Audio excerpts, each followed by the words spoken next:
Hello everybody, my name is Zeke. Welcome to my channel. In today's video, I'm going to be talking about all 14 books that I read in August. This has definitely been my most successful reading month this year in a few ways. First of all, obviously, 14 books is amazing. I'm so glad I had the time to read that much. But aside from just like reading a lot, I also just got to read a lot of great books. I think I have like 3 5-stars that I gave this month, and so I'm very excited to talk about it, but also I'm going to try to not be as long-winded as usual because 14 books is a lot and this doesn't need to be an hour long. So I'll try my best. We'll see how it goes. It's wishful thinking because I love to talk, but I'm just going to jump right in and get to it. So the first 3 books I'm going to talk about, I actually did a vlog on that you can check out about like the New York Times best books of the 21st century list that came out recently, and I read them like back to back, and so I won't talk about them too much because you can just go watch that video. But I read 10th of December by George Saunders, which I gave 4 stars, and that is a short story collection with very weird, unsettling stories. But what I really liked about them is they're very political in their messaging, and also I just think with weird stories, sometimes you don't get the best payoff. They're not super satisfying because it's kind of all about the concept and they're a little ambiguous, which I do like. I really like how these stories ended, which was new for me because usually when I'm reading short story collections like this, the endings are fine, not very memorable, but all of these stories have really stuck with me. And I read this at the beginning of the month, and usually that doesn't happen to me with short stories. I have like a general impression of the collection, but the stories fade. But I can point out specific stories that I really loved still, and I still think about them. And I read some of my favorite short stories ever in this book. So even though I gave it 4 stars, it was more so because I just have a hard time rating short story collections as like 5, because I feel like they're never perfect all the way through. There's always going to be a few that aren't amazing, but this one would probably be my closest to a 5-star I've ever given, probably more like 4.5. And I would definitely check it out if you want these kind of like political but still weird stories that I think just really stick out even in a world with so many weird short story collections that are so popular now. In that vlog, I also read Evicted by Matthew Desmond. This was my nonfiction pick. Very, very, very good. In this book, the author went to this community in Milwaukee and basically interviewed and spent time with a lot of different people suffering from extreme poverty and hounded by the threat of eviction. It shows people from different walks of life. It crosses racial boundaries. It crosses into different areas of the city, and it just paints this really depressing portrait of how eviction is not just kind of a effect of poverty, but it actually really drives poverty. And I just think it's really well put together, and it really weaves in statistics and like factual information studies with the narratives in a way where it all stands out. And I think that does, sometimes with nonfiction it can feel a little spotty. I read another nonfiction recently, Monsters: A Fan's Dilemma. I did not love that because the way the author weaves in her narrative to like the actual information, I just thought I didn't really care, and I didn't love that. But here they're perfectly balanced, and I also really like the ending of the book.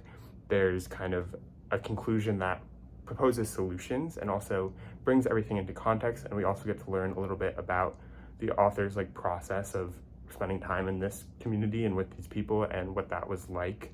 And he really centers their stories and not his own. And I just thought it was a really incredible book to read, and it's really also stuck with me a lot. And it's really made me want to read more nonfiction too. But I didn't really rate that because I don't really rate nonfiction because it feels weird, but definitely really good and very interesting. Last in that vlog was Cloud Atlas by David Mitchell, which I gave 4 stars. I kind of expected to give it 5 stars, and it was so close. There was so much I loved about it, but I didn't quite get there. This is a book that's very hard to describe, but basically we're following a bunch of different narratives that flip from one to the other, and they're all like loosely connected, and we go through 6 of them, and then we start going back through the ones we've already gone through. And within that, I think the overarching thing, I didn't know how to feel about it. They're all stories about weird and complicated power dynamics, and so that's kind of the linking message, and there's like links, actual links, like story links between them that are very loose. I think my issue with it was that like the way it was actually connected was very vague, and I kind of liked that. I liked that we kind of had to figure it out for ourselves, but then there were like points within the book in different stories, especially near the end, where it's kind of just like said outright and like told to you exactly what to think about all of it, and I wasn't a huge fan of that. I thought I liked figuring it out by myself because I think it is a very smart book, and those like little moments where it's kind of put right in your face, I didn't love it. I thought it took away from my reading experience personally, but the actual stories within this I thought were incredible.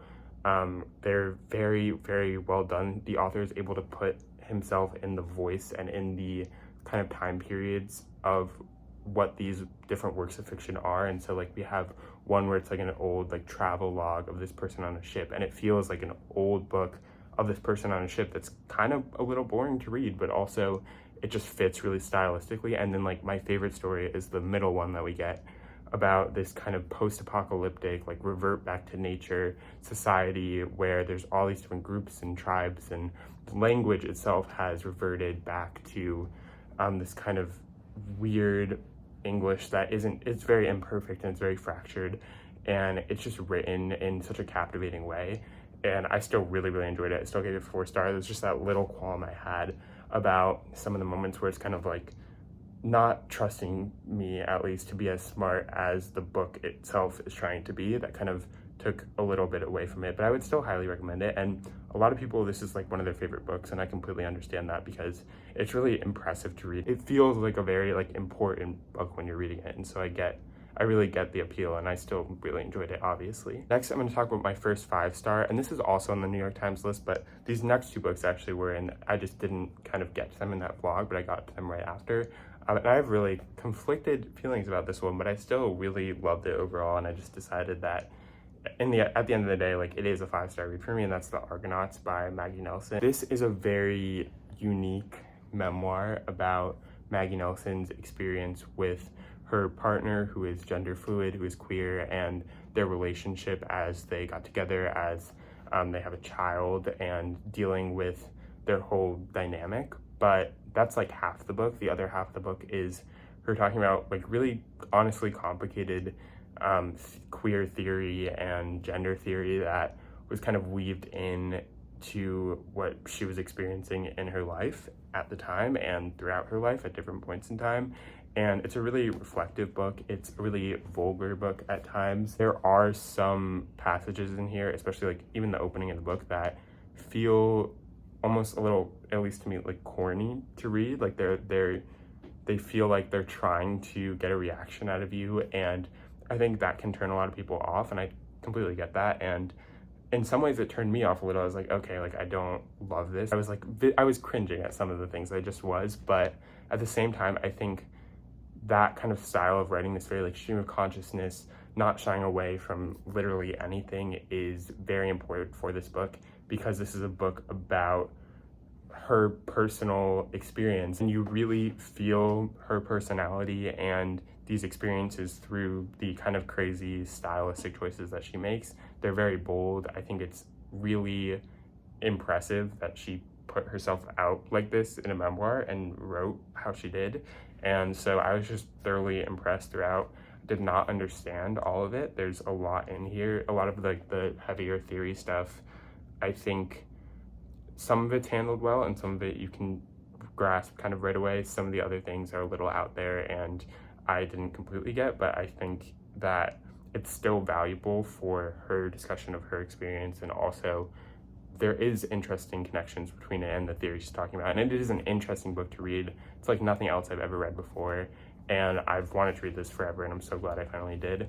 And I would be wary recommending this, but I would definitely like look into it, and if it seems interesting, I promise it's probably worth it for you. Next, I have 2 books to talk about because they're in a series. I love literary fiction series now. I'm kind of getting into that after reading Neapolitan novels by Elena Ferrante, but that's Outline and Transit by Rachel Cusk.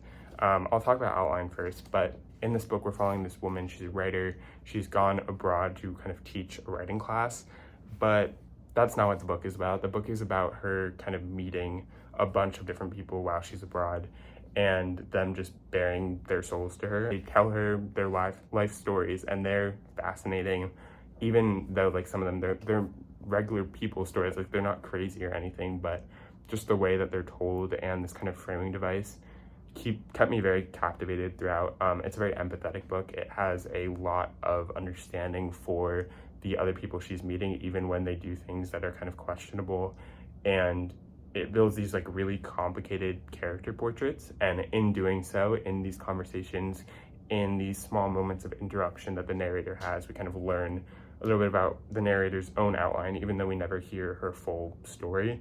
And I just really loved it. It's once again like very impressive to read. It feels very well thought out around this kind of idea of these like outlines of different people and outlines of the narrator herself. And I think that it's a weird book. There's not a lot of plot, and so it's slow and it's not going to be for everyone, but I really enjoyed the writing style and kind of just the ideas that this book showed through its characters, and that was what my experience was. And I think that's why a lot of other people really love this book. And I know that description wasn't the best, but it's kind of a hard book to describe, but if it sounds interesting to just learn about a lot of different random characters and their lives, then I would pick this up. I think it's definitely another book that's unlike anything I've ever read and felt just really powerful to read. And in the same vein, Transit is the second book. It follows the same character, but this time she's at home. She's not abroad. She's meeting people that she has either known in the past or is meeting for the first time. And we do learn a little bit more about her. I'd say this one felt a tiny bit more personal. One of the experiences she's having in this book is like renovating her house, and so like inherently we're kind of in her personal space. We're learning a little bit more about her. I gave this 4 stars. I gave Outline 5 stars only because I think the novelty of Outline is one of the parts of it that made it so incredible for me. And so this one, it's more of the same with new people, and I still really enjoyed it. I just say like I think the characters are maybe a little less interesting. The interactions were a tiny bit less interesting than Outline, but still good enough to give it 4 stars and really enjoy it. And I'm excited to read the third book because there's a third one, and I'm sure it'll be more of the same, which at this point I'm excited for because I've really enjoyed it and it's very different, and I like reading things that are different. Next, I have another one that's been on my list for a while that I liked. I didn't end up loving as much as I want to, and that was Homegoing by Yagyasi. I read her more recent book, Transcendent Kingdom, I think at the beginning of this year, and I enjoyed it, but it wasn't really that memorable for me, and so I wanted to read, I think this was her debut, but this is like her really big book. And in this book we're following generations on generations of this one family that there's kind of a split at the beginning about these 2 half-sisters, both born when the slave trade is really kicking off, the transatlantic slave trade. There's one of the half-sisters who ends up directly as victims of the slave trade right away, and then there's the other line that kind of stays in Africa and is still highly involved in the slave trade, but doesn't kind of end up in America right away. And so it's really the story of how the slave trade affected everyone. It shows both the American side of things and the awfulness there, and also what was happening in Africa with relationships with Europe and the Americas, and just the whole complicated system working. And it's awful to read at a lot of points, especially near the beginning, as we kind of see everything start and see how it builds and see the awful conditions and the terrible things happening. And as we go on, we move forward in time a lot, I think, until like it might not be exactly modern day, but like modern-ish day. And I think that concept I really liked. I did think that the way this book portrayed the system and was able to deconstruct like basically every aspect of it was very impressive. And I think that the idea of having all these generations and seeing how they all interact and seeing how everything kind of changes throughout time was very interesting. I think that even though I liked it in concept and I did like a lot of the conversations that were brought up in the book, I didn't actually like how the timeline moved, because there's like more than 10, there's like 15-ish plus perspectives we follow in this book, and it's not a super long book, and so we're not spending a lot of time with the individual characters, and that's kind of the point. because the point is not to focus on any of the individual stories. But at the same time, I thought that I kind of wanted more. I think this could have been like a 600+ page book, and I would have liked it more because there would have been more time to kind of sit in these stories, which I personally wanted. But I still think this is a really good book. It just wasn't necessarily for me in the way that it was told, and I gave it 3.5 stars. But definitely a very important book, and glad I read it. I just would have preferred something a bit longer and more in-depth, but that's a personal preference, and I 100% understand why other people disagree. Other people really like the narrative style, and that's good. It just didn't work 100% for me. Next, I have my next 5-star, and that's Invisible Man by Ralph Ellison. This is a classic. It's about a young Black man moving through America. The book is framed on him reflecting on his life. He's currently like living underground in Harlem, and that's like the prologue, and then we go all through his life, everything that's led up to that moment. And it's a hard book to kind of talk about, like summarize, because it's like 600 pages and there's a lot that happens. But we see him go to school, we see different power dynamics between him and authority, him and different white people in his life, but also different Black people, and kind of the racial tensions, but also different class tensions. And there's a lot of different conversations in this book around kind of history and narrative and who gets to tell their narrative, but also, once again, authority, race in America in different places, like Harlem versus when he's at school. Also a lot of conversations about kind of collective action and groupthink, and it's kind of a negative portrayal in this book. I don't think I did a great job at explaining it because, once again, a lot happens. I don't want to give away everything that happens because then it's not fun to read. But I think this is a really important American novel. It really, the way it tells the experience of this one man, covers a lot of really important American conversations, and it does it in a very engaging way. I was hooked. I could not put this down. And I think that in and of itself is like a really big achievement, because to have a book of this length that is a classic, that is so well loved, and is also, I think, very readable, is really impressive. And I'm very happy that I had that experience with it. And I just think that there's so much in here that you can get out of it, and I want to reread it. I have all these like little, I don't know if you can see, but I like whatever you call it, bookmarked all the little pages that I want to go back to. I definitely recommend this as a classic, 100%. It's more modern, first of all. It's a lot of conversations that are still relevant today, but also, once again, it is very readable and it's very engaging. Next, I read The Lost Daughter by Elena Ferrante. This is my first Elena Ferrante in a while. After I read the Neapolitan novels, I read another book of hers called The Lying Lives of Adults, which I think I also gave 4 stars. I gave this 4 stars. But that book, I don't know, it hasn't really stuck with me. I like remember what happened, but it didn't grip me as much as the Neapolitan novels did. This, I got that magic back. I really was super interested in this. In this book, we're following this mother. Her kids have grown up, gone out.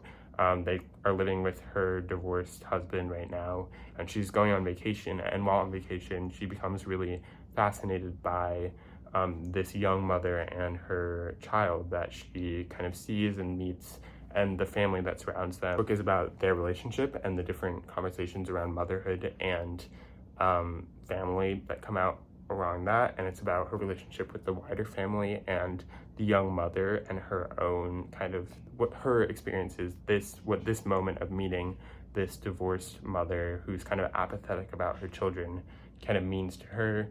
And it's just fascinating. It is a character portrait. The writing, incredible. It's Elena Ferrante. The writing's always incredible. It's just a powerful story. I think it's a story we don't see a lot, and because of that, I really enjoyed it. And it's short and it's slim, and I read it in a day, and I was gripped by it, and I loved it. And I think that this is another book. There's not a ton of plot. There's things that happen, but it's really about these 2 women in this moment and what they're kind of discovering about themselves. It's a very reflective book, and I loved it for that. And I don't think it's for everyone, once again, because it is kind of slower and it is just about these characters. But if that's something you enjoy, I would highly recommend this, even maybe as like a first Elena Ferrante. I think this is a good one if you don't want to like dive right into a 4-book series or one of her longer books. But very good. And there's a movie. I don't know if I'm gonna watch it, but maybe I will. Next, I have a physical copy. I don't know where it is, but I read Where I Was From by Joan Didion. Slowly making my way through Joan Didion's all of her work, and we've really come to the point where I'm reading books that are like I've never seen talked about in my life. And so going into this, I was skeptical. I was like, I have no idea how I'm gonna feel about this, because I've literally never seen it talked about, and I actually really loved it. I gave it a 4-star. In this book, Joan Didion is reflecting on where she was from. She's reflecting on the myths and realities of California and the history of California, but through it all, she's weaving in her own personal life story and her personal narrative, and also her family history. Her family is very ingrained in the California histories that she's examining, and she has to examine her own biases and her own mythologies that she's constructed about California. And she talks about different authors' works and different time periods, and she kind of links it all in this package that I think was very, once again, unique. It's like nothing I've ever read. It's like this family history mixed with this personal history, mixed with this actual history, mixed with this literary history. It's a lot, it does a lot, but I think it does it very well. And I was a little, at the start, I was a little meh about it because it really was just her giving us a lot of information about her family. I was like, okay, great, like, I don't know what to think. But once we got into like the more personal stuff and also the deeper conversations about California and specific like case studies that she gave us, I was really gripped. And this is from someone who doesn't really have any attachment to California. I still found it really interesting, and so I'm glad I read it. It's not perfect. It's not a book that like sets out to tell a complete history of California. It is a very Joan Didion book. It's about her personal experience, and so it leaves out a lot. And so there's some criticism about that it doesn't really tell like native stories or anything like that, and I understand that and I get that. But at the same time, I do think that this book isn't really trying to do that. It's not even like presenting itself as this like definitive history of California. It's really a personal narrative, and I think as that, it really succeeds, and I really enjoyed reading it. Next, I read Land of Milk and Honey by C. Pam Zhang. I've wanted to read this for a long time. It was in my anticipated books that I put out last year, and I finally got to it, and I did not like it. I gave it a 3-star. It is a book about this like apocalypse, something, there's like this smog that descends on the world, and like food, it becomes basically unavailable. There's like this mung bean flour that's like the only thing people can eat, and it's like really depressing. It tastes awful, and we're following the chef who is kind of during this really upset. She's working in a restaurant and they like have no food that they can prepare, and so she's invited to this kind of mountaintop escape new country that this really rich man has created to be the chef for them, and they have access to all this food and all this wealth. And I don't know, it just didn't, I think that premise is so good, and the way it paid off is that it didn't. There was so much potential, but I feel like this book couldn't really decide what it was trying to say. And also because there's like points where like you think it's going to be this like critique of this society and this like really wealthy community and that versus the rest of the world, which would be like a very basic story, but it would be something that like made a lot of sense. But at the same time, there's just like weird conversations, I think, between different characters that kind of detract from that. And so I was kind of left confused. I didn't really know what to think. And also, I just think the way it was written was not for me. It's a very, very flowery writing, but not in the way I like. I think it felt like right out of like a writer's workshop. I feel like I could like see every sentence being overanalyzed and over thought out, and I don't know, I didn't love it. But I do think like that concept in it of itself was interesting. When we were talking about the food, I was like, okay, like I'm enjoying this, so I still gave it 3 stars. But definitely did not love it as much as I wanted to. Okay, my last 5-star of the month was The Road by Cormac McCarthy. No expectations going on in. I knew this was like a post-apocalyptic book, really highly acclaimed, another one on the New York Times list. But I was like, okay, whatever. I've read another Cormac McCarthy book, Blood Meridian, which is like really impossible to read. I read that a few years ago, had no idea what to think. So going into this, I was like, whatever. I know this is the most popular book.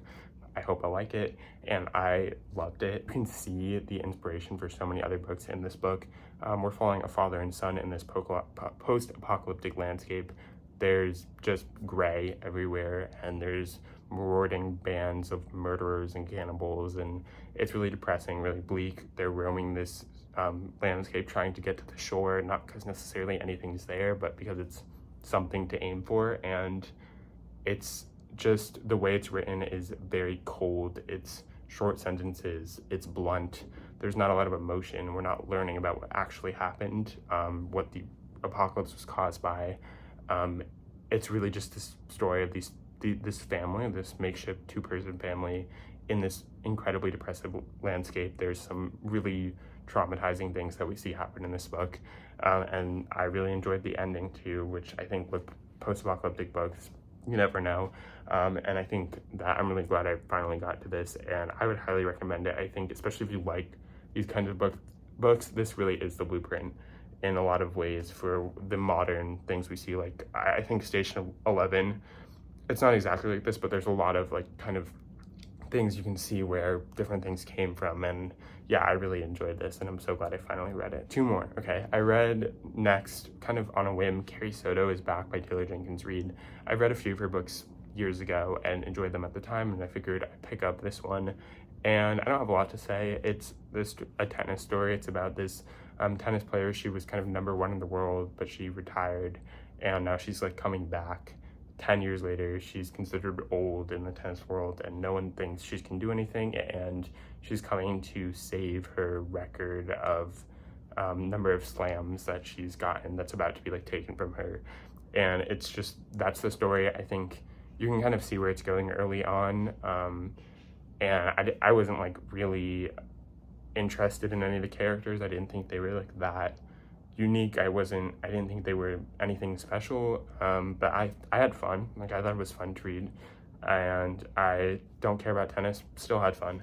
And so I gave it 3 stars because it was kind of, it's not like super memorable or anything, but I definitely enjoyed my experience. So I'm glad I read it, just whatever, it didn't really impact me that much. Last book I read this month was A Mercy by Toni Morrison. Picked this up on a whim. I've been reading all of Toni Morrison's books slowly. I finally got into like the more modern era, and this is a book about slavery. We're following this man, this white man. He's a trader. He is owed a debt by this other man who owns some enslaved people, and so he kind of accepts this young girl as payment for one of his debts, even though, as he says, he doesn't like deal with slavery, he avoids it. But that might not necessarily be true. There's some stuff going on behind the scenes that you kind of can infer and that you find out about that I won't give away. But we're basically following this farm, this man who has kind of bought this enslaved person and his wife, and also the other people on their land and who they interact with. And it's this complicated portrait of this group of people and their different interactions, their different relationships, and how they kind of change over time. It's about separation, it's about mother-daughter relationships, it's obviously about slavery, it's about race, but it's complicated, as many Toni Morrison books are. And there's just a lot going on beneath the surface. And the way that this is told, it's kind of, we're switching off. We go from a chapter from this girl's perspective where it's in second person, and she's talking to this free black man that she's fallen in love with, who has come to the farm to help with various things. And we switch between that and then different people on the farm, whether it's like another person who's working on the farm, or the wife, or the man himself. And so we get this really complicated portrait of all these characters through their own perspectives, but also through the perspectives of others. And I really enjoyed it. It's not my favorite Toni Morrison book because I think she's just written so many incredible things that I love even more. But I gave this 4 stars, and I'm glad I picked it up, obviously, and was really good. So those are all the books I read this month. Let me know what books you read this month. Were there any 5 stars? Was it as successful as my month was? What were your favorite books that you read this month? If you enjoyed watching this video, please feel free to like, comment, and subscribe if you want, and I will see you in the next one.